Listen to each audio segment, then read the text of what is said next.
This is Tales from the Ridge.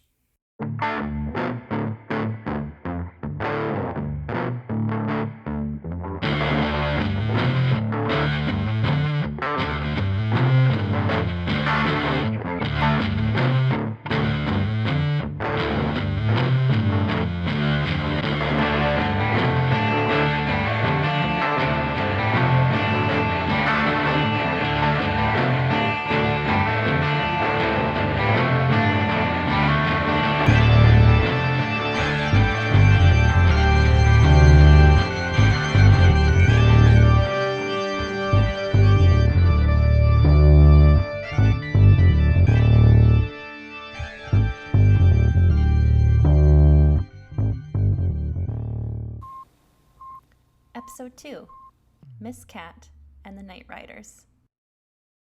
Dry Creek was a forgettable town, and that was the best one could say about it. The fact remained, had it not been for the Intercoastal Railroad, the town itself might never have sprung into existence. If you could call a general store, a post office, a one-room schoolhouse, and a clump of shacks a town at any rate. The shacks belonged more or less to the children that called them home. A handful were orphans, picking up odd jobs from the depot or shining shoes while a train refueled. The others were the fruit of the prostitutes, or parents that spent most of the year working on the rail, only sending enough back to the company's store so that the children didn't starve. Miss Cat didn't much care why the children were there. She only knew she had been hired to teach them, for a time at any rate.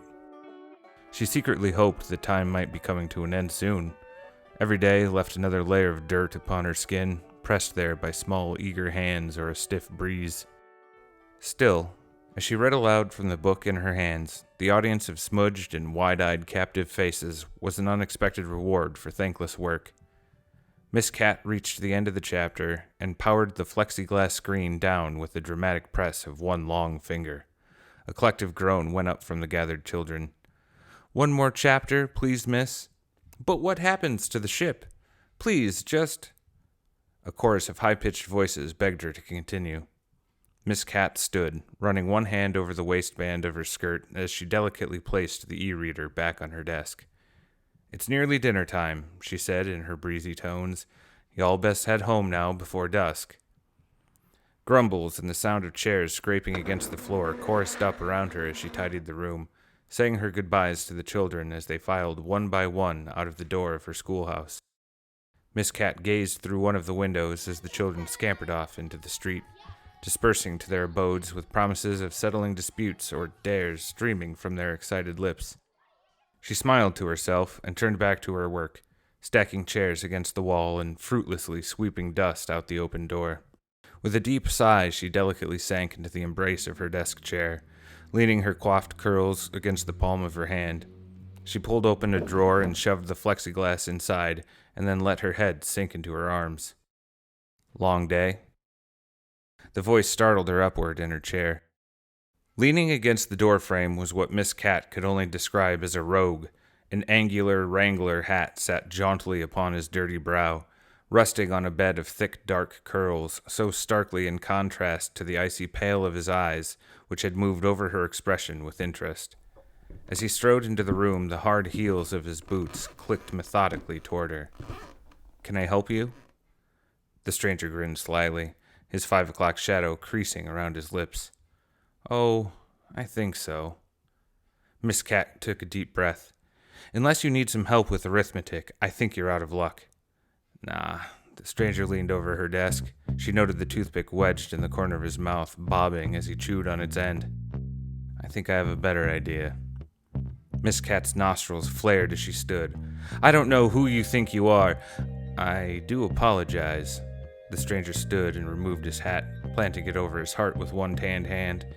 "I failed to introduce myself. My name is Reno Cooper." Miss Cat crossed her thin arms over her chest. "I can't say it's nice to meet you, Mr. Cooper. What exactly are your intentions here?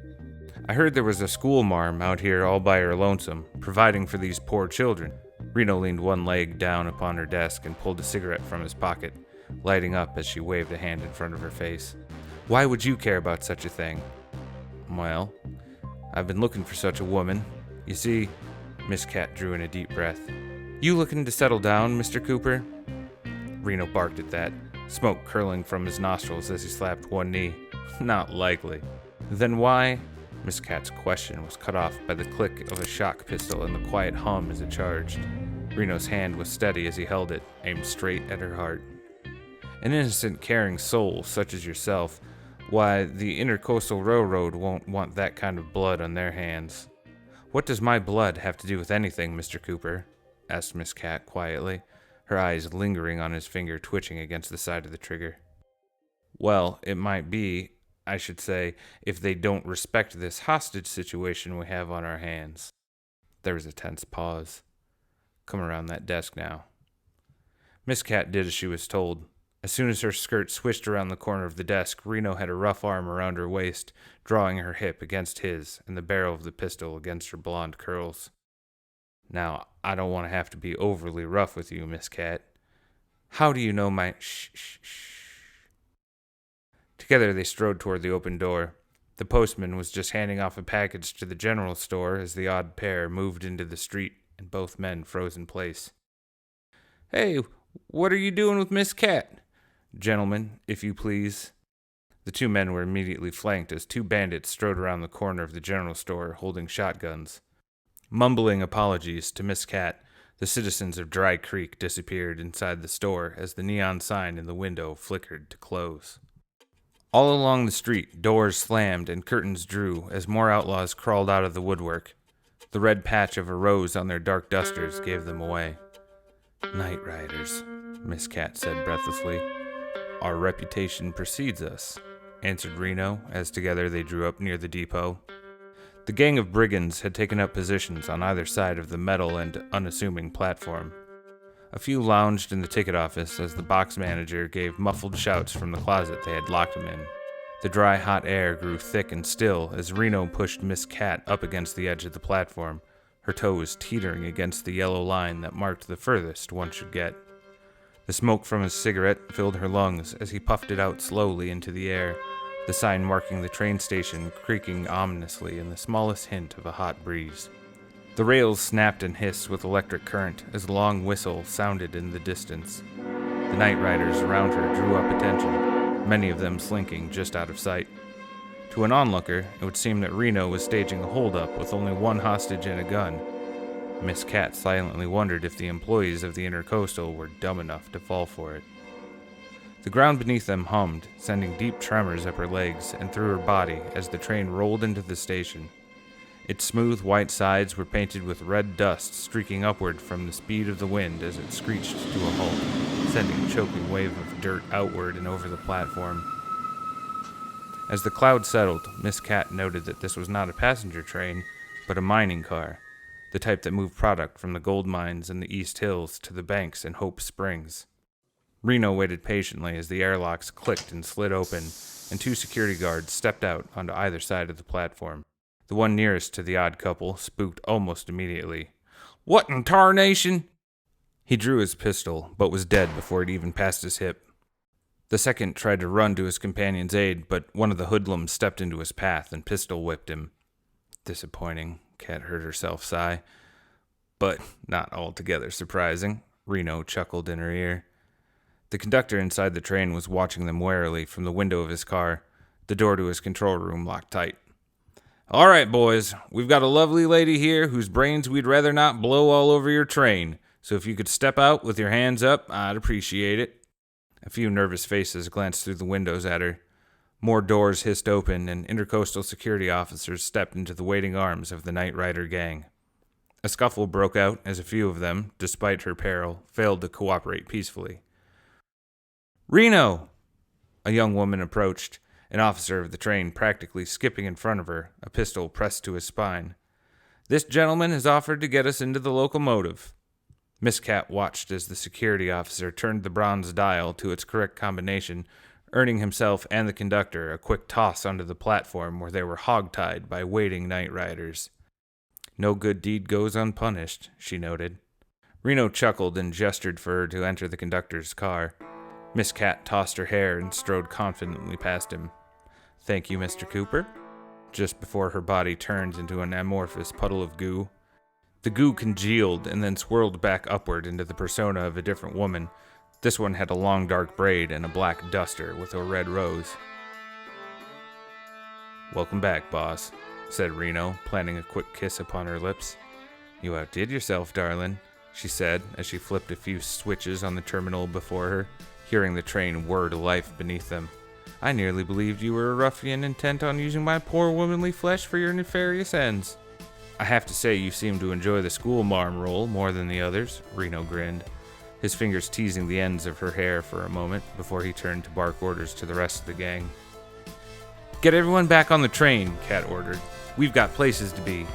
Reno left the car and the night riders began to filter into the rail cars, leaving disgruntled intercoastal employees gagged and bound upon the platform as the locomotive began to roll.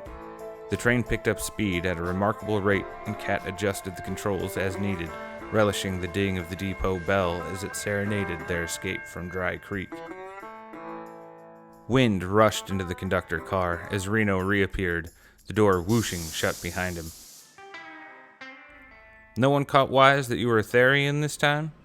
"Not a soul," said Kat languidly, "though there were few enough people living in that godforsaken ghost town to begin with, and I doubt any of them would know a non-human sentient if it slapped them across the face, least of all a shapeshifter."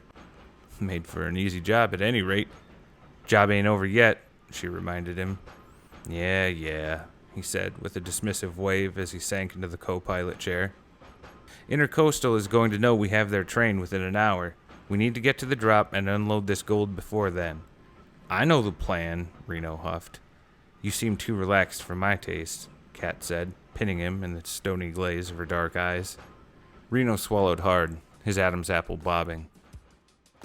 Kat turned her stare and took in the trio of suns setting before them, spreading golden pink rays over the flat earth that sped unbroken before the gleaming rails. Soon, the cold black of the night would shroud everything around them in inky darkness, and darkness was made for the night riders.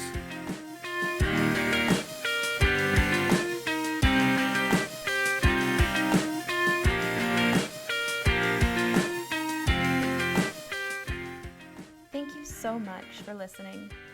If you enjoyed today's episode, how about a shout out on social media? You can find me on Twitter, @ReLevyAuthor.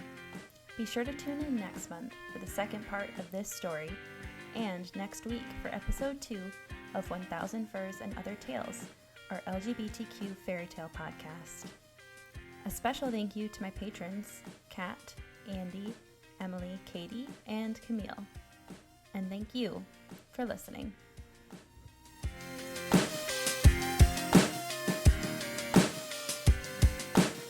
An angular wrangler. Really?